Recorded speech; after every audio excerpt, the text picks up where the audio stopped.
আজকে আমাদের যে বিষয়ে আলোচনা হয়েছে ইতিমধ্যে নিশ্চয়ই প্রফেসর আলী রিয়াজ সাহেব আপনাদের সামনে বলেছেন। ইনফ্যাক্ট নতুন কিছু বলার মতো আজকে ডেভেলপমেন্ট নাই। জুলাই জাতীয় সনদ 2025 বাস্তবায়নের বিষয়ে কোন প্রক্রিয়ায় বাস্তবায়ন করা যায় সেই বিষয়ে আলোচনার জন্য আজকে আমাদেরকে আহ্বান করা হয়েছিল। আমরা যে কাগজগুলো টেবিলে পেয়েছি তার মধ্যে 29টা দল যে লিখিত মতামত দিয়েছে বাস্তবায়নের প্রক্রিয়া সম্পর্কে, সেগুলো সব সংকলিত করে আমাদের সামনে রাখা হয়েছে। তারপরেও লিখিত মতামত প্রাপ্তির পরেও সেই বিষয়টা কম্পাইল করে ঐকমত্য কমিশন একটা সংক্ষিপ্ত কাগজ এখানে প্রণয়ন করেছে। দেখা যায় মোটা দাগে 6টা মতামত এসছে রাজনৈতিক দলসমূহের পক্ষ থেকে। কমিশন আলোচনার মধ্য দিয়ে 4টা বিষয় আলোচনার জন্য এখানে সংক্ষিপ্তভাবে দিয়েছে। যে জুলাই সনদ কিভাবে বাস্তবায়ন করা যায় তার মধ্যে একটা সাজেশন দিয়েছে অধ্যাদেশ প্রণয়নের মধ্য দিয়ে, নির্বাহী আদেশ প্রণয়নের মধ্য দিয়ে, গণভোট এবং বিশেষ সাংবিধানিক আদেশ। এর মধ্যে অধ্যাদেশ এবং নির্বাহী আদেশ এগুলোর মধ্য দিয়ে সেই সমস্ত জুলাই সনদের সেই সুপারিশগুলো বাস্তবায়ন করা যাবে যেগুলো সংবিধানকে স্পর্শ করে না। এ বিষয়ে লিখিত মতামত, মৌখিক মতামত আমাদের সবসময় দেয়া ছিল এবং অন্যান্য রাজনৈতিক দলের পক্ষ থেকেও একই রকম মতামত দেয়া হয়েছে। প্রশ্ন আসছে সংবিধান সংশোধনী সংক্রান্ত যে মৌলিক বিষয়গুলো নির্ধারণ করা হয়েছে ওনাদের ভাষায়। আমরা মনে করি সংবিধান সংক্রান্ত সবকিছুই মৌলিক বিষয়। তারপরেও সেই মৌলিক বিষয় হিসেবে 19টি বিষয়কে চিহ্নিত করা হয়েছে। এগুলো বাস্তবায়নের জন্য কি প্রক্রিয়া অনুসরণ করা যায় সেই বিষয়ে মতামতের জন্য কমিশন বৈঠক ডেকেছিলেন। প্রত্যেকের মতামত দিয়েছে। সর্বশেষ আমরা বক্তৃতা দিয়েছি।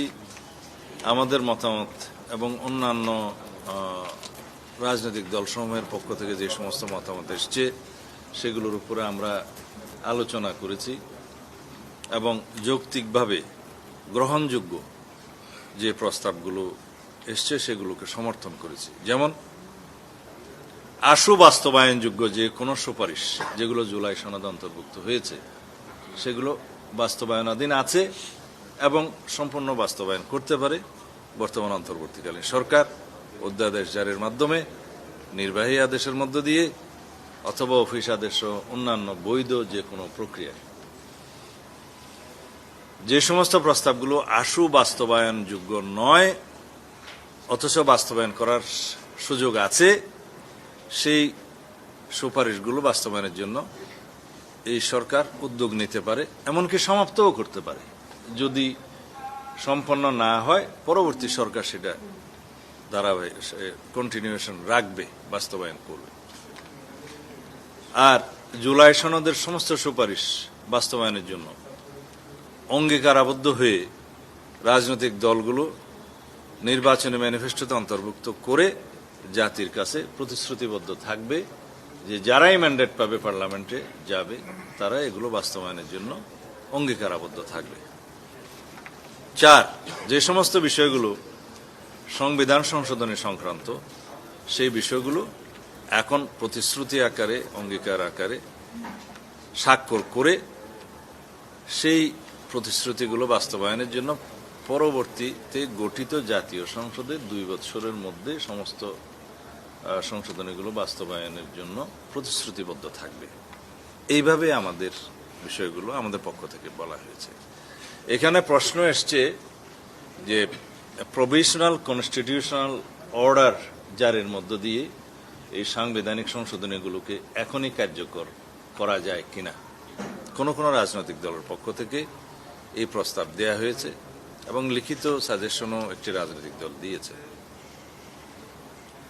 আমি সেই বিষয়ে আমার বক্তব্য দিতে চাই, আমাদের দলের পক্ষ থেকে দিতে চাই।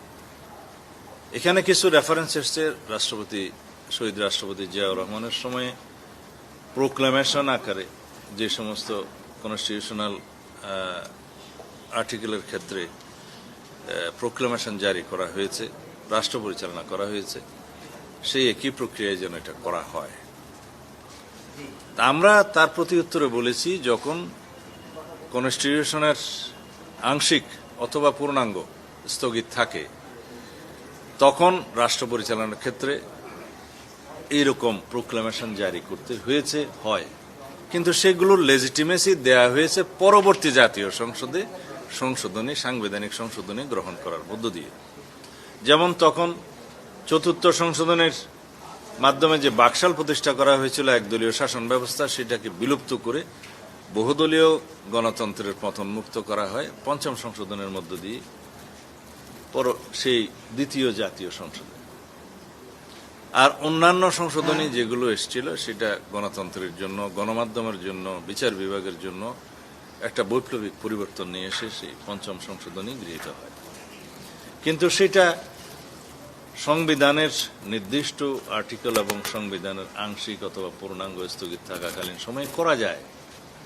আমরা এখন দ্বৈত সংবিধানের মধ্যে যেতে পারি না। কেউ কেউ প্রশ্ন তুলেছেন সংবিধানের ধারাবাহিকতা আছে কিনা, কেউ কেউ প্রশ্ন তুলেছেন আর্টিকেল 106 অনুসারে যে অন্তর্বর্তীকালীন সরকার গঠিত হয়েছে সেটার সাংবিধানিকতা কি। আমাদের জবাব হলো, এই সরকার সাংবিধানিক ধারাবাহিকতা রক্ষা করে গঠিত হয়েছে। এই সরকার সাংবিধানিক ভাবেই গঠিত হয়েছে। আর্টিকেল 106-এ উল্লেখ আছে যে রাষ্ট্রে যদি এমন কোনো অবস্থার সৃষ্টি হয় যে কোনো বিষয়ে সংবিধানে উল্লেখ নাই, সেই বিষয়গুলোর ক্ষেত্রে কি পদক্ষেপ গ্রহণ করা যায়, অথবা সেই প্রশ্নটি কি রকম আইনানুগ এবং জাতীয় গুরুত্বপূর্ণ বিষয়, সেই বিষয়টা লক্ষ্য রেখে রাষ্ট্রপতি সেই ব্যাখ্যা চাইতে পারে, যেহেতু সংবিধানে নির্দিষ্টভাবে উল্লেখ থাকে না সেই বিষয়গুলো। সেটা 106-এ কনস্টিটিউশনাল ফরমেশন থেকেই advisory role of the supreme court হিসেবে উল্লেখ করা আছে। সেই বিধান অনুসারে রাষ্ট্রপতি রেফারেন্স চেয়েছে যখন প্রধানমন্ত্রী পদত্যাগ করেছেন, যখন রাষ্ট্রের সংবিধান অনুসারে জাতীয় সংসদকে বিলুপ্ত করা হয়েছে, তখন রাষ্ট্র পরিচালনার ক্ষেত্রে নির্বাহী বিভাগ প্রতিষ্ঠার জন্য, সরকার প্রতিষ্ঠার জন্য কি ব্যবস্থা গ্রহণ করা যায়। সুপ্রিম কোর্টের প্রধান বিচারপতির নেতৃত্বে অ্যাপিলেট ডিভিশন সেই মতামত দিয়েছে। ওখানে বলা আছে উপযুক্ত শুনানির পর অ্যাটর্নি জেনারেলকে শুনেছেন। সেই আদেশের কপি নিশ্চয়ই আপনাদের কাছেও আছে। সেই আদেশ অনুসারে আর্টিকেল 106 অনুসারে সাংবিধানিক ধারাবাহিকতা রক্ষা করে এই সরকার গঠিত হয়েছে এবং এই সরকার সংস্কার কমিশনগুলো সংস্কারের পরামর্শ গ্রহণের জন্য গঠন করেছে গেজেটের মাধ্যমে। সেই সংস্কার কমিশনগুলো আলাপ আলোচনা সমাপ্ত হওয়ার পরে জাতীয় ঐক্যমত্য কমিশন গঠন করা হয়েছে গেজেটের মাধ্যমে। সেই এখতিয়ার প্রধান নির্বাহী হিসেবে চিফ অ্যাডভাইজারের আছে।